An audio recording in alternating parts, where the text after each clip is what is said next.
Ефір телеканалу АТР продовжує програма «Саба». Я її ведуча, мене звати Єлизавета Цереграцька. І наступні півгодини ми будемо говорити про голодомор в Україні. Зокрема, 25 листопада українці вшанують пам'ять жертв голодомору 1932-33 років. Жалобні заходи традиційно відбуваються також у 32 країнах світу. І ці заходи пройдуть під гаслом «Голодомор. Помста за свободу. Помста за революцію». Хочу дещо детальніше зупинитися, власне, на деяких документах, які оприлюднило СБУ ще у лютому 2017 року, 18 лютого, якщо бути точним. Це документи, які підтверджують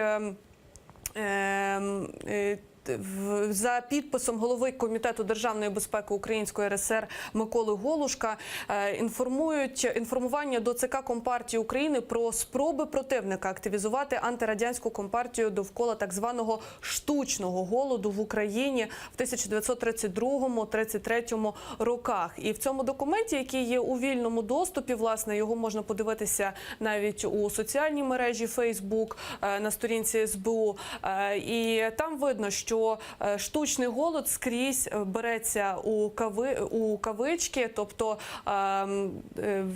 ставиться під сумнів те, що дійсно це був голодомор, внаслідок якого загинуло дуже багато людей. І, зокрема, на сторінках цього документу згадується і Джеймс Мейс, це історик, політолог, дослідник історії СРСР та Центральної і Східної Європи. Саме, власне, завдяки йому світ і дізнався про голодомор в Україні 32-33 років, і він перший, хто закликав взагалі називати це геноцидом, і зібрав півсотні аудіозаписів очевидців, які вижили під час голодомору і після війни опинилися у США. І результати цього дослідження стали основою книги Роберта Конвестеса «Жнива скорботи», яка була видана ще у 1986 році. Також посол України в США Валерій Чалий повідомив, що у Конгресі США представили проєкт резолюції, приурочений до роковин голодомору, геноциду в Україні, і він також підкреслив, що наразі процес визнання голодомору геноцидом українського народу триває в кількох штатах, і таке рішення вже прийняли парламенти штатів Вашингтон, Орегон і Нью-Джерсі. Цікавою є відповідна реакція Російської Федерації на такі заяви, тому що на брифінгу 23 листопада офіційний представник МЗС Російської Федерації Марія Захарова, і про це повідомляє РІА Новості, заявила про те, що вона навіть не заявила, а закликала міжнародну спільноту, зокрема американців, уважніше вивчати історичні дані. Я зацитую, тому що ця цитата насправді варта того. Ми закликаємо американських колег надалі уважніше вивчати історичні дані. Я б дозволила собі сказати простіше, просто почати вивчати історичні дані. Якщо нарешті наші колеги в Держдепартаменті почнуть читати історичні документи хоча б у переказі, що дозволить уникнути подібних абсурдних заяв, які йдуть просто в розріз з реальністю. Тобто, ми так розуміємо, робимо висновок, що Російська Федерація, напевно, заперечує факт голодомору і геноциду українського народу, який відбувався за часів Сталіна. Говорити сьогодні про це ми будемо з свідком, з людиною, яка пережила голод. Ганна Сисоєва, ми чекаємо на неї у студії вже за декілька хвилин, тому зараз невеличка перерва і ми повернемося у студію. Дочекайтеся.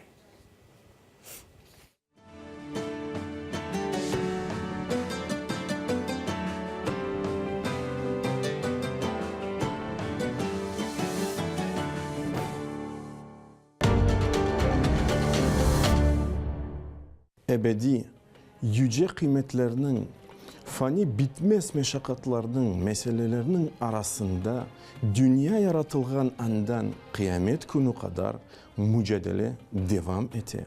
Hakikatini göstergen, gönülü kızdırgan dini yayın er bazar günü saat 5'te ana tilimizde canlı efirde seyir edebilirsiniz. 25 ноября – День памяти жертв Голодомора в Украине. Сегодня Голодомор признан в Украине геноцидом. Голод – страшное оружие преступной власти в борьбе с собственным народом. То, о чем не понаслышке знают и украинцы, и крымские татары. Что такое голодотворная политика?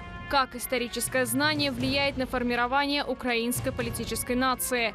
Как сегодня пишется общая для всех история Украины? Об этом в беседе с доктором исторических наук Людмилой Гриневич смотрите в пятницу 24 ноября в 22:15 «Политическую историю» с Гульнарой Бекировой.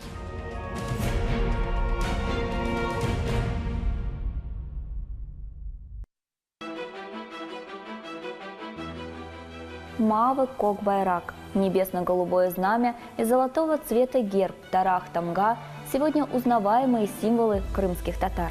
Тарах-Тамга для меня это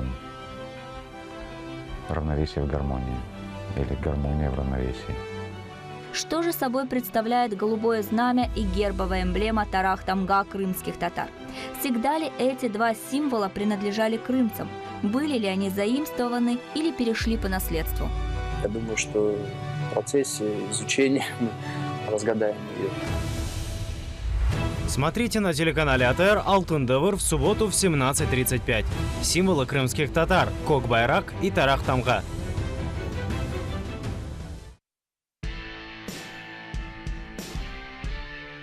Здравствуйте, меня зовут Аркадий Бабченко, и я не знаю, кто я.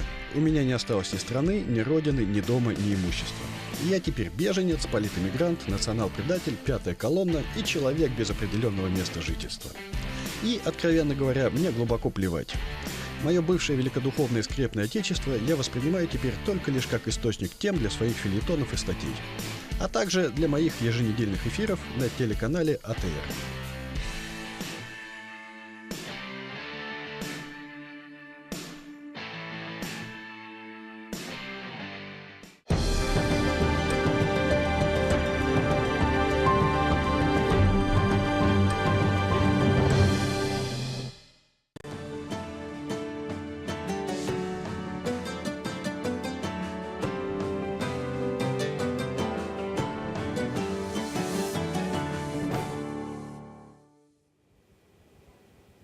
Продовжуємо ефір на телеканалі АТР. Це програма «Сабай». Мене звати Єлизавета Цареградська. І зараз, як обіцяли, в нашій студії вже є наша гостя.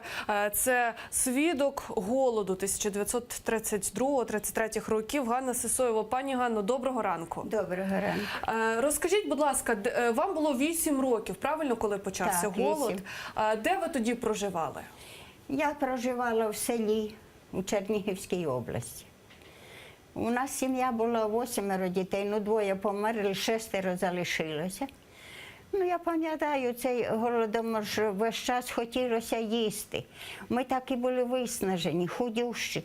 І ще пам'ятаю, як приходили такі мужики, такі високі, здорові, не по-українськи говорили вони. Тоді ще казали, так тихенько казали, що це кацапи. Ми їх називали НКВД. Ото вони приходили в хату і вишукували, щоб щось було з продуктів, але ж нічого не було. Перший раз, як прийшли, то було в коморі там щось трошки. Вигрібали, все в мішки вигрібали. Мати каже, да залишіть же, дивіться, воно дітей скільки в мене. Залишить, нічого не сказав. Попросив віника, мати дала віника, він підмів на кучку, там що може грам 300. Мати хотіла забрати, він її відкинув. І те забрав. Пані Ганно, от ми знаємо з історії, навіть я пам'ятаю зі шкільних уроків історії про те, що навіть люди, які намагалися хоч якісь продукти, борошно, якусь крупу, намагалися піти у ліс і закопати, аби лишилося. Закопували. Ми трошки зерна закопали, то зиму вижили. А вони ходили із такими железними штирами, це ж ми говорили НКВД, отако штиряли по подвір'ю, і в городі, і в сараї, кругом. шукали, що може хтось закопав. Але у нас було закопане. Як вони його не знайшли? Там за сараєм такий хмиз, таке всяке було, от, скидали туди. І там мати із батьком викопали і діжку, у діжку дерев'яну туди впустили, закопали. От, так ми зиму вижили, то достане мати ж того, чи жито, чи пшениця, я вже не знаю, яке зерно. На ніч намочить, а тоді утром поставить і зварить. Оце раз у день отаке ми їли. Ну, а тоді вже до весни дожили, так то полізли вже крапива, там ото на десну підеш у кущах, там бур'янів усяких. От, і зеленню такою виживали, але люди мерли страшно. Які історії ви ще пам'ятаєте? Тому що ми знаємо, насправді, великі жахи тоді творилися. Декілька історій, от, свідком яких ви були. Ви знаєте, лякалися мертвих людей. Діти особливо лякалися. У мене брат на 2 роки старший, ми все время були разом з ним. От. І оце зимою, так вікна замерзши, сніг на стеклі, то ми тако попридуваємо таке, і кажемо, мамо, вже повезли. Собирали людей мертвих на сані і везли на цвинтар. Оце таке страшне у мене залишилося. Тоді там сусід так недалеко, теж сім'я, тоді ж у кожній сім'ї по 6, по 10 навіть було дітей. От, так там туди крик, який-то плач, ми туди теж з братом пішли, а там 5 дітей було, чи 6, вже не пам'ятаю. Так батько і мати в один день померли, отак і пухли, лежали страшні, до діти кричали, то ми туди бігали, дивилися. Ой, хлопчик, який вечором із нами на нашому подвір'ї в піску сиділо те дитя. От, і вже ж ми пішли в хату, воно кудись там пішло, а утром мати заходить, каже, дитина у нас під забором мертва, то треба було в сільраду заявити, собирали і возили тоді мертвих на цвинтар. Це таке страшне було явище, що не можна. Особливо діти маленькі мерли діти. А тоді вже після, як коли все вже було, я вже не знаю, чи 30, може 4-й рік уже, що у колгоспі, ну, хто в полі працював, то їм їсти варили там у полі. А діти ж сиділи голодні вдома, умирали. А скільки людей лишилося в селі? От з населення села скільки лишилося, ви пам'ятаєте? Ну, я не знаю. Ви знаєте, я не можу сказати, що тоді мала була. А після цього голоду про це розмови навіть не можна було вести. Щоб хтось поговорив за голодомор. Там, чому, забороняли? Да ви що, могли б у тюрму посадити. Тоді така була влада страшна. Там, як скажуть НКВД, то всі трусилися. А ми жили в центрі села, оце наша хата на углу, а напроти сільрада була. Ми ж усе бачили, я ще пам'ятаю, як розкулачували, да, у людей все забирали. От, нічого не оставляли, вигонили з хат. І тоді те, що забрали у сільраді, на торги виставляли. Оце з сундука достане. Ось стільки-то, хто більше. Боже, і купували ж самі вони. У людей же не було за що купити. І людина, якщо сусіда розкулачили, то хіба я куплю сусідське? Я ніколи не дозволю. Правда, моя мати купила, бо мого дядька розкулачили. От, і дядина прийшла та каже моїй матері, Кулино, я тобі залишу гроші, будуть продавати. Так платок, який-то там шерстяний, красивий, я його й не бачила. От, так мати вийшла один раз на торг, а то ми в вікно дивилися, як торгували. Так оце платок стільки коштує, мати каже, я його куплю, а вона ж дівчат, дітей багато, думають, може собі там купує. Оце вона купила дядиний платок. Це під час голоду такі торги, так? Ну це вже це коли кулачество було, розкулачували. Да, ну це ж у той час. А дійсно, ну знову ж таки, якщо говорити про політику Російської Федерації і в той час ще радянської Росії, завжди говорили про те, що це просто не врожай. От в країні був не врожай. Неправда. У людей же було зерно, вони ж приїхали, забрали. Тоді вже сіяти не було чим, звичайно. Вони ж виграли, я ж вам розказала, навіть віником і то не дав оставити. А як виходили після 33-го року, коли вже виходили з голоду? Ви знаєте, це вже я так думаю зараз, що, напевно, завозили, колгоспний поля ж засівали і, мабуть, давали людям, бо в людей теж було засіяно. Я пам'ятаю, як батько ходив у села в поле, де там у нас була земля, все колоски щупав, щоб чи можна їх уже, щоб тверденькі, щоб щось змолоть на жорнах, на млинці там чи що. О, так, може, давали, а може, хто люди закопували, залишили трошки, знаєте. А зимою було страшно голодно. Ну, правда, привозили із Росії, мабуть, із Білорусі, не знаю, бо у моєї матері були золоті сережки, то Турксін називали, який-то Турксін, золото приймав. То мати занесла туди те золото, а тоді купила. Це я пам'ятаю, як мати каже, в Кацапа купила. Які то продукти, а які я не бачила. Це вона батьку каже, сережки однесла, так оце в Кацапа купила, будемо їсти. А що вона купила? Вони возили, торгували, і так, кого що. Потім оце ткацький станок у нас був, бо мати ж ткала, було ж землі в діда дуже багато, заможний дід був.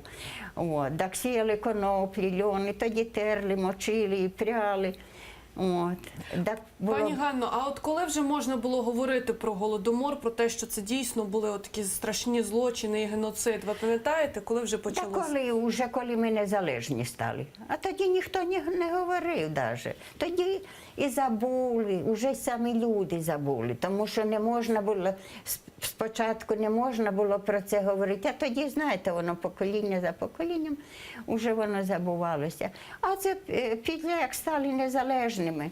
Я так, ви знаєте, може там Ющенко багато помилок поробив з тим Януковичем, що взяв його у уряд. Але він добре діло зробив, що підняв питання про Голодомор. Я йому дуже вдячна.